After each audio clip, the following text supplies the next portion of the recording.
protagonistas, el análisis y la información. En Contacto Directo.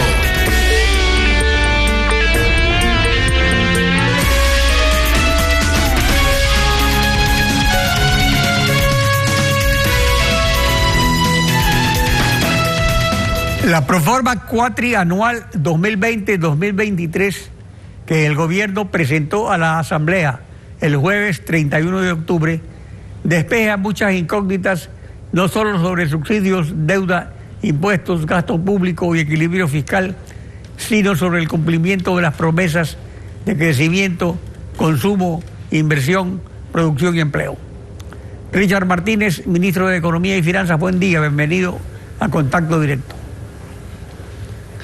Muy buenos días, Alfredo, gracias por la invitación. La proforma cuatrianual cubre hasta el tercer año del próximo gobierno y en 2020 se prevé de ingresos totales y financiamiento sin importación de combustibles 31.469 millones y en 2023, 3 años después, 32.836 millones. Esto es 1.367 millones más en 4 años. Por otro lado, en gastos totales, en 2020 con importación de combustibles y financiamiento de deuda, 35.498 millones de dólares, o sea, 4.029 millones más que ingresos en 2020. Y en 2023, 3 años después, 36.600 millones, esto es 3.764 millones más que ingresos en 2023. Lo cual denotaría un estancamiento. Entonces la pregunta es, ¿para qué? Para que haya crecimiento, inversión, producción y empleo, que es lo que busca el gobierno y los partidos de oposición, según dicen, ¿cuántos años más se necesita? Muchas gracias, Alfredo. Nosotros enviamos la proforma presupuestaria conforme establece la ley 60 días antes de el inicio del próximo ejercicio fiscal. Esta proforma es una proforma que tiene varios hitos y luego voy a ir a la programación cuatrienal a su pregunta específica. Pero en esta proforma es muy importante mencionar que hay una reducción del gasto corriente destinado a masa salarial, a bienes y servicios, para incrementar ese gasto corriente en protección social y adicionalmente para incrementar el gasto en inversión. No hay que olvidar que el Estado tiene muchas obligaciones que cumplir y que están garantizadas en la proforma, pero que ya en el día a día de la ejecución constituyen una rigidez que tiene que ser resuelta en el mediano y en el largo plazo. Por ejemplo, en el caso de la seguridad social tenemos más de 1.500 millones de dólares que, si sumamos las transferencias a la seguridad social de Fuerzas Armadas y a la seguridad social de policía, estamos hablando de cerca de 2.000 millones de gasto corriente.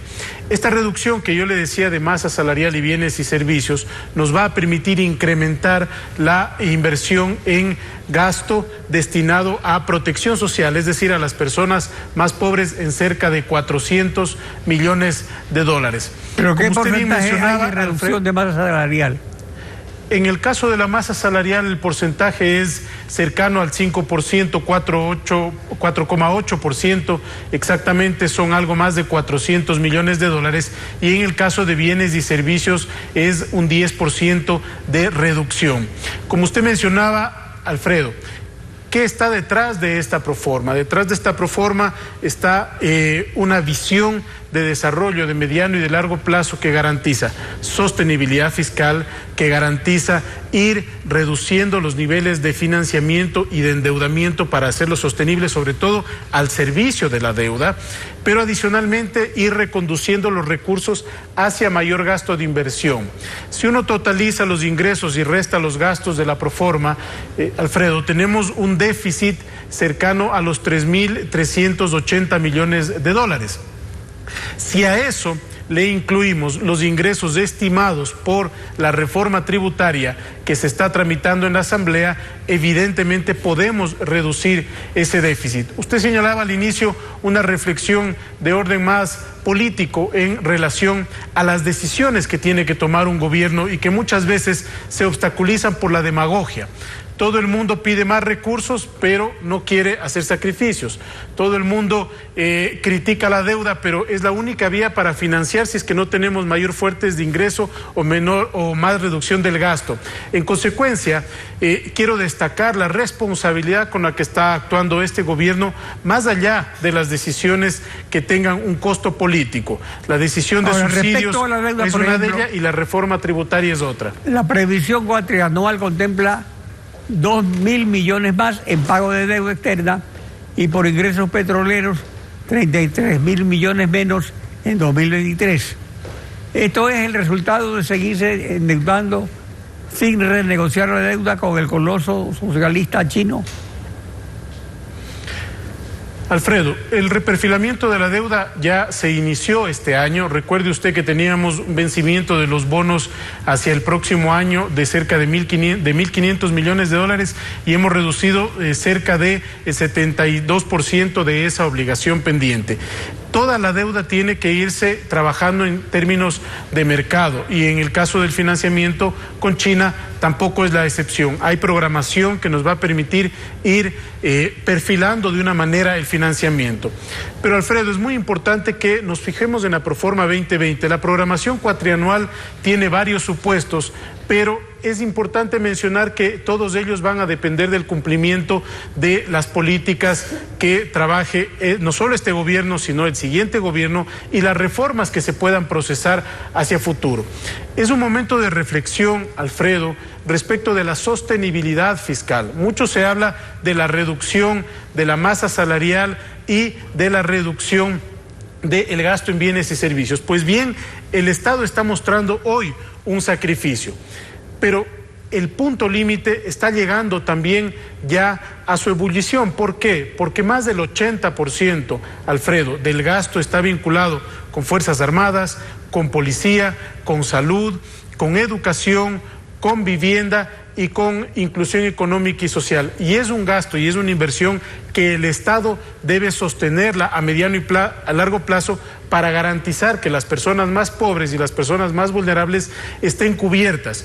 Sin lugar a duda que el Estado tiene que seguir trabajando en la eficiencia de ese gasto y en la eficiencia y la calidad de cómo gastemos como ecuatorianos.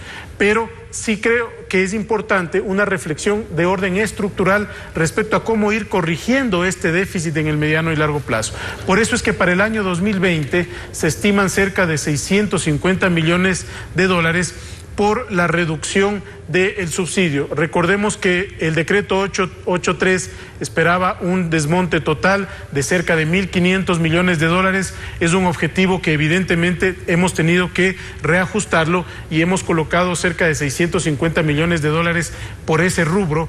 ¿Para qué? Para que el diálogo que estamos avanzando, imprimiendo a velocidad con las distintas organizaciones de la sociedad civil nos permita lograr ese objetivo a través de los instrumentos de focalización y de eficiencia en el manejo de los combustibles, del subsidio a los combustibles. Aquí hay una gran verdad que es de que todo el mundo se queja de la situación, pero todos los sectores le piden más plata al gobierno y los gastos dependen de los ingresos. En ingresos tributarios de 2020 a 2023 hay un aumento de 1.309 millones, lo cual no es malo, pero se observa que aproximadamente el 50% es en tributos que ahora se ofrece bajar, en aranceles un incremento de 108 millones, en ICE de 163 millones y en salida de divisas de 169 millones. ¿Qué es lo que crece como antes? Impuesto a la renta. ¿Qué es lo que no crece como antes? ¿Impuesto a la renta acaso por los estímulos tributarios? Alfredo, la programación cuatrianual enfrenta varios retos y un supuesto importante dentro de ese crecimiento es la dinámica económica.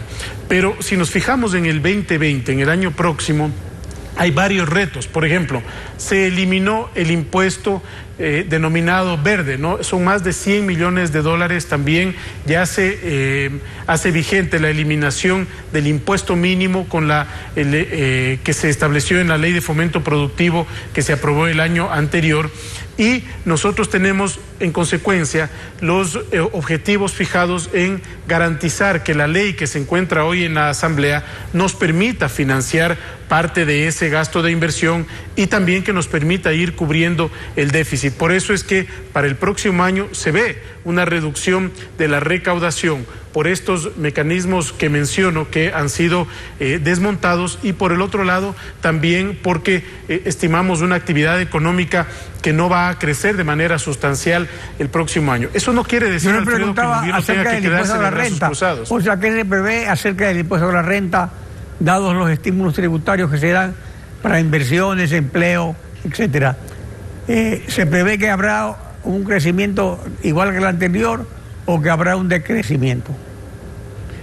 Existe un sacrificio inicial, Alfredo, porque recordemos que la Ley de Fomento Productivo establece concesiones para aquellas empresas o nuevas inversiones productivas que se hagan y que vengan al país con inversión fresca, pero también para las inversiones que ya están en el país y que se amplíen. En consecuencia, se hace una concesión inicial y en el mediano plazo se espera una recuperación. Yo quiero, Alfredo, centrarme en el presupuesto del próximo año, si usted me permite, porque, insisto, creo que desde una visión de desarrollo es un presupuesto totalmente equilibrado. Busca la eficiencia en el gasto corriente para destinarlo a mayor protección social y también a mayor inversión pública. Vamos a algunos datos que creo que es importante compartir con la ciudadanía. No hay que olvidar que también la Constitución establece un incremento de la inversión en salud y en educación de medio punto del PIB. Es esto algo más de 500 millones de dólares anualmente. En el caso de las asignaciones para el Ministerio de Educación, tenemos cerca de 1.100 millones de dólares que están compuestos de la siguiente manera: 576 millones para nueva infraestructura educativa, 280 millones para pago a jubilados, 97 millones para educación inclusiva, 70 millones para educación básica de jóvenes y adultos. En el Ministerio de Educación, 609 millones, Transporte y Obras Públicas, 328 millones, Ministerio de Vivienda, 314 millones, Ministerio de Agricultura, 87 millones, Inclusión Económica y Social, 110 millones, Energía, 163 millones. El plan anual de inversiones se incrementa frente a este año, Alfredo, para buscar la reactivación económica, pero también para garantizar los servicios sociales. Más del 65% del total del plan anual de inversiones está destinado a educación, a salud y a otros ministerios que tienen relación con la política social del gobierno nacional.